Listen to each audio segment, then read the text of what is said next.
Thank you for joining me on this Sew What Pro tutorial in using the repositional hoop. All right, the repositional hoop can be a lot of fun using with your embroidery 4x4 machine. It opens up huge possibilities of what you can do without being limited to 4x4 square inches. Our first 4x4 repositional hoop project is going to be quick and simple. All right, it's going to be just letters. So let's dive right in and show you how that's going to work.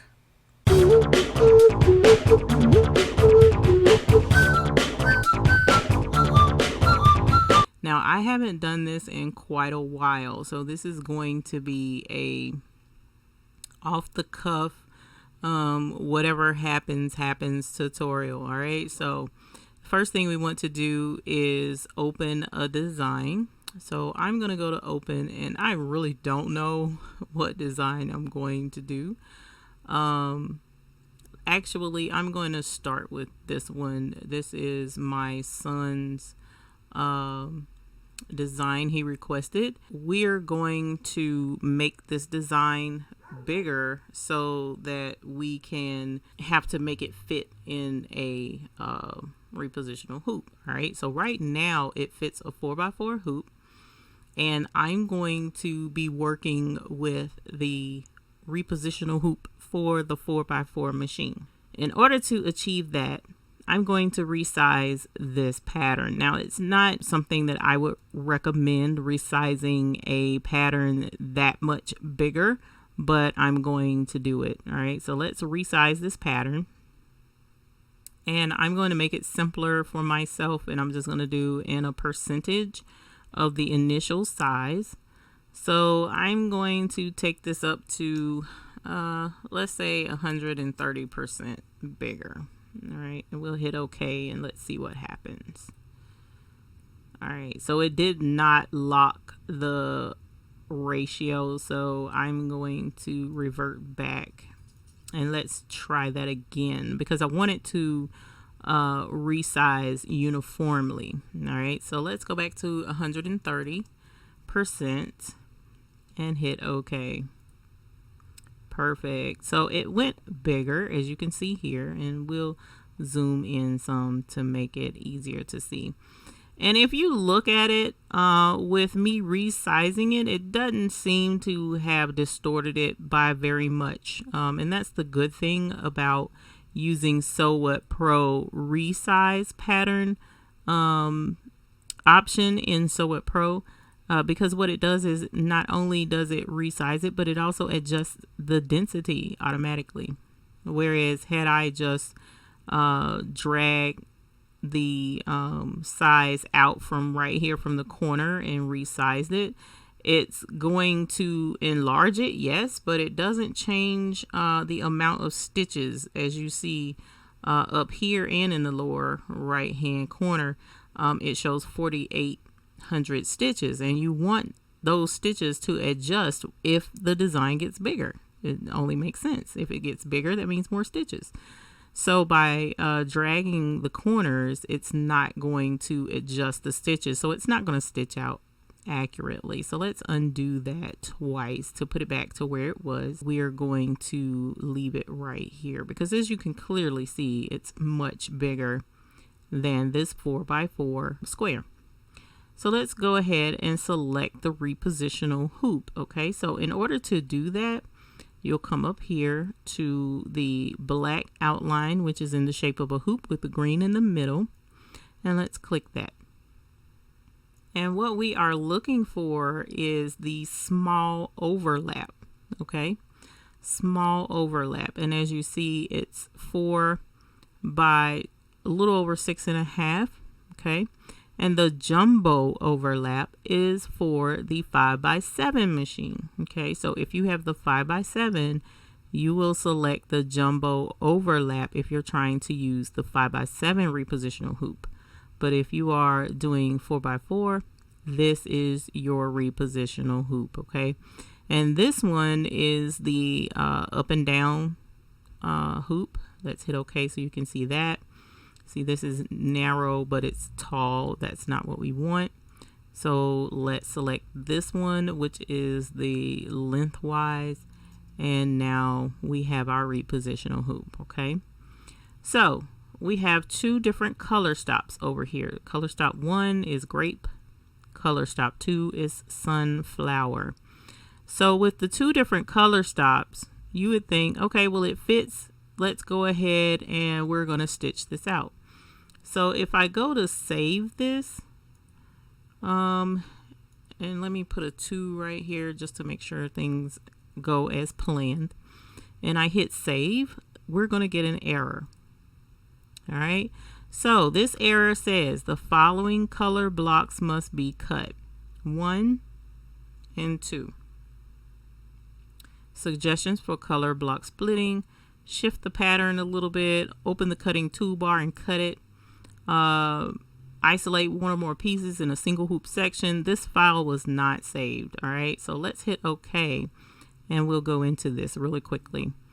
So the one thing that I do love using the repositional hoop for is patterns like this, where there are letters and there's clear spaces in between each letter. It's not one continuous piece of embroidery, right? So this will be easy to split up.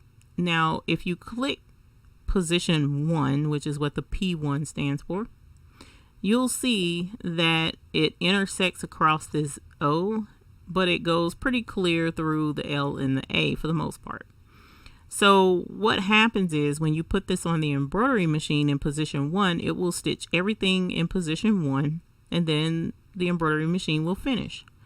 So if we were able to successfully save this as position 1 and position 3, then position 1 will stitch, then you will load the position 3 file, and then just pick the hoop up and slide it down to the correct position, put it back on the machine, and then stitch to position 3, your next position.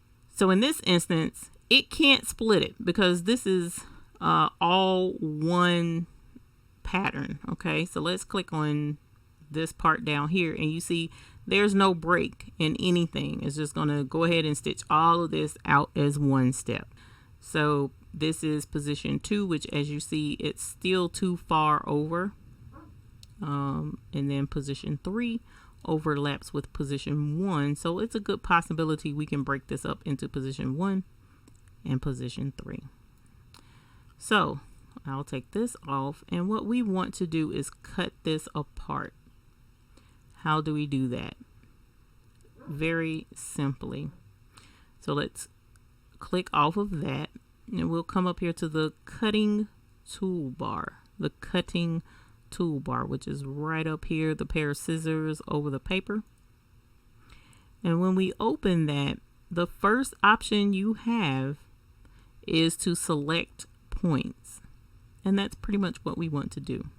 We want to select points, or select an area that we are going to cut. And what happens is when you click on the grid somewhere, it's going to put a little dot. I don't know how well you can see that dot, but it's right there. And zooming in doesn't make a difference. As you see, it made the dot smaller, so that didn't help. All right, so it put a little dot. And what we're going to go for is I'm going to try and split this between the L and the A. And let's see if that's helpful. So I want to get as close to over here as I can. And by putting this dot, what we're going to do is basically draw an imaginary box around the area that we want to split apart. Okay, so we have the first dot there on the outside of the S because I'm working only with this bottom word solar. And let's put a dot right here in between the L and the A, and see it did create a line.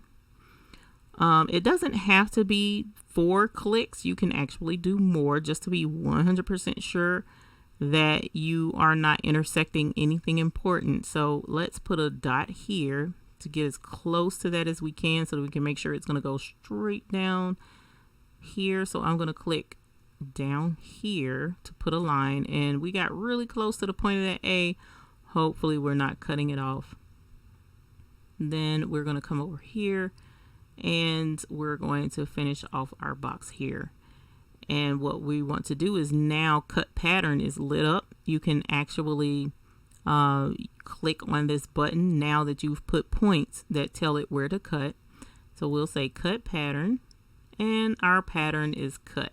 All right, so let's click color stop number 2, and now the A and the R is selected. And now when we click color stop number 3, SOL is selected. All right, so we've successfully split this word here. All right, we've successfully split this bottom. Now we need to split up here at the top. Since the O, let's go ahead and click position 1. The O is over into position number 3, and let's go to position number 3. So we can't cut it here, which is just above where we cut the word solar. And the reason why we can't cut that is because the whole word needs to stitch out. And let's take this off and I'll show you what I mean. So if I split the pattern here only with state, then state will be lit up and palmetto will be lit up as a separate color stop. And if palmetto is lit up as a separate color stop, it's not going to stitch. As you see here, it has to fit in either this entire box here, or it has to fit in this entire box here. Now let's see if it fits in this box. Nope. See, so no matter which way I go with just the entire word palmetto, it's not going to entirely fit in either one of these color stops. I'm sorry, in either one of these boxes, position stops. Okay, so palmetto, see, it's cut in half here between the M and the E. Position 2, it's cut across the A and separates the P, so that's not going to work. Position 1, the O is cut in half, so this isn't going to work out for us. So let's look at position 3, and the reason why I'm choosing position 3 is because with position 3, the AR fits entirely in position 3, and then the SOL fits entirely in position 1. So the goal with using the repositional hoop is to have your embroidery fit entirely in one of these positions whenever you're splitting them up. So position 3, notice we have the E and the T and the T and the O fitting great in position 3. And in position 1, see, it goes all the way over. So technically, we can cut palmetto either between the M and the E, and then PALM will stitch in position 1, and then ETTO state will stitch in position 3, or we can cut the pattern between the E and the T. All right, and what will happen is PALME will stitch in position 1, because as you see, all of that fits in that red square, and then the TTO fits in the blue square plus state. All right, so we can cut it there, or we can cut it here between the T and the O. But the reason why I'm not choosing per se between the T and the O is because, see, there's an arc here, and when you're drawing the box as to where you're going to cut your pattern, it's going to do a straight line. So we're going to have to do some strategic placing of that box, and clicking right here and then clicking down in here to make sure that we don't cross the actual letter itself. We want the letter to not be cut. And then go down through here and then draw the box around it. So that's a little trickier than right here. It looks like there's just a little bit better wiggle room here. And between the M and the E looks to be a lot better wiggle room as well. So we can do between the E and the T, seems to be a good clear spot. All right, so let's go ahead and do that. And we're going to click off of the embroidery design. And now we'll open the cutting toolbar again. Now I will point out that I didn't point that out before when I was working with the word solar. When this cut pattern, the cutting toolbar is open, it's expecting you to be cutting something. So if you're trying to select anything, like say if I wanted to select this color stop and I click on it, it's not going to work. See, it's putting a dot because the cutting toolbar is open. So that's what it's wanting me to do. I can't select anything. I could select it if I came over here, but it's still not really selecting it the way that I want it to. I have to close this out in order for me to be able to select the pattern. All right. So I meant to point that out. Now let's open up the cutting toolbar, and we said we're going to cut it between this E and the T. All right. So I'm going to start over here. And I'm going to make sure I clear that tree. I'm going to come down to the letter E, and then I'm going to intersect right here. And I'm going to come down here. I'm going to come down here to make sure I'm good and clear away from those letters. And back up here. And so now we're going to cut the pattern. And now our pattern has been cut. So let's close this out because we're done with cutting for the time being. And we're going to select 1, which there's your TTO STATE, and then we're going to select 4, color stop number 4, and you see the PALME has been cut apart from the rest of it. So as you see, it's fairly easy to cut a pattern apart, especially if it's letters. All right. Not much to it. And so now when we go to save this pattern LC2, which we tried to save before, and notice it says 0 kilobytes because it wouldn't save it. Even though there's a file here, you can ignore that because it says 0 kilobytes. And we're going to overwrite that. So we're going to hit save. It already exists, we know, but it says 0. So we do want to replace that. And now the positional hoop has been saved as individual hoop files as P1, P2, and P3. All right. Now, if I need to edit this, you should only edit the original unsplit file. All right. And that's why it's important to save. Make sure that you're not overwriting. Oh, there we go. I was hoping it wasn't going to mess me up. So then after it tells you that, here's your sole order. So the first pattern that we're going to embroider, it says in hoop position number 3. And then the second pattern is hoop position number 1. Now, of course, once you put that on your embroidery machine, you can stitch it out rather as whatever you want. Okay, so let's go to open.